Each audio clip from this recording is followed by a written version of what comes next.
ഇപ്പോഴത്തെ സ്വീകരണം വരുമ്പോൾ പ്രതീക്ഷയിൽ കവിഞ്ഞ ഒരു പിന്തുണ പങ്കാളിത്തത്തിൻ്റെ രൂപത്തിൽ എല്ലായിടത്തും ദൃശ്യമാണ്.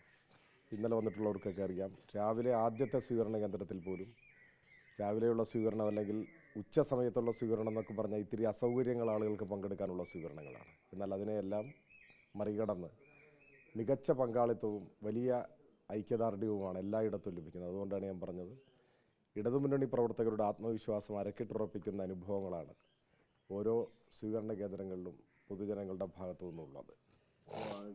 ആദ്യഘട്ടം കഴിയുമ്പോൾ വിവാദങ്ങളാണ് പ്രധാനം. അത് എല്ലാ തെരഞ്ഞെടുപ്പിലും ഉള്ള പോലെ ഇത്തവണയും വിവാദങ്ങൾക്കൊട്ടും കുറവില്ല. രാഷ്ട്രീയം പറയാൻ പ്രതിപക്ഷം പഠിക്കുന്നതെന്ന് തോന്നുന്നു. ആദ്യഘട്ടത്തിൽ തന്നെ ഞാൻ സൂചിപ്പിച്ചിട്ടുള്ളതാണ്, തെരഞ്ഞെടുപ്പ് എപ്പോഴും ജനങ്ങളെയും നാടിനെയും ബാധിക്കുന്ന പ്രശ്നങ്ങൾ ചർച്ച ചെയ്യാനുള്ള വേദിയായി മാറുകയാണ് വേണ്ടത്.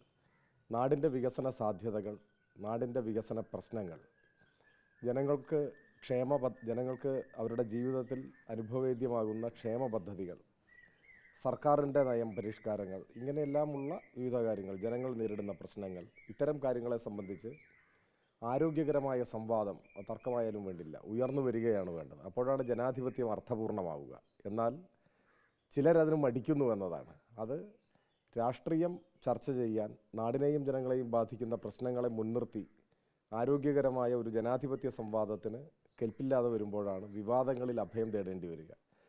അതിൽ ചിലത് വിദ്വേഷം ജനിപ്പിക്കുന്നതും നമ്മുടെ നാടിൻ്റെ ഐക്യം തകർക്കുന്നതും വർഗീയമായ വിഷം കലർത്താൻ ഉതകുന്നതൊക്കെയായ പ്രചരണങ്ങളാണ് ഒളിഞ്ഞും തെളിഞ്ഞും നടത്തുന്നത്. അത് ജനാധിപത്യത്തെ ദുർബലപ്പെടുത്തും. അതിൽ ചില ആളുകൾ അതിനുവേണ്ടി ശ്രമിക്കുന്നുവെന്നത് വളരെ നിർഭാഗ്യകരമായ കാര്യമാണ്. ഞങ്ങളേതായാലും തീരുമാനിച്ചിട്ടുണ്ട്, ഞങ്ങൾ ആ രീതിയിലേക്ക് പോവില്ല. എന്തൊക്കെ പ്രകോപനങ്ങളും അധിക്ഷേപങ്ങളും അടിസ്ഥാനരഹിതമായ വിവാദങ്ങളും ഉയർത്തിക്കൊണ്ടുവന്നാലും ഗവൺമെൻറ്റിൻ്റെ നേട്ടങ്ങളും നിലമ്പൂരിൻ്റെ ഭാവി വികസനവും ജനങ്ങളുടെ ജീവിതത്തെ ബാധിക്കുന്ന പ്രശ്നങ്ങളും മുൻനിർത്തിയുള്ള പ്രചരണമായിരിക്കും ഞങ്ങൾ നടത്തുക. ഞങ്ങൾ ജനാധിപത്യത്തിൻ്റെ അന്തസത്തയെ പൂർണ്ണമായും ഉൾക്കൊണ്ട് ഒരു ആരോഗ്യകരമായ ജനാധിപത്യ സംവാദത്തിൻ്റെ വാതിൽ തുറന്നിട്ടുകൊണ്ട് തന്നെയാണ് ഞങ്ങൾ ഈ തെരഞ്ഞെടുപ്പ് പ്രവർത്തനത്തെ സമീപിക്കുക. അതുകൊണ്ട് തന്നെ വിവാദങ്ങൾ ഉണ്ടാക്കാൻ ശ്രമിക്കുന്നവരുടെ പരിശ്രമങ്ങൾ ഞങ്ങളെ ബാധിക്കില്ല എന്ന് തന്നെയാണ് പറയാനുള്ളത്.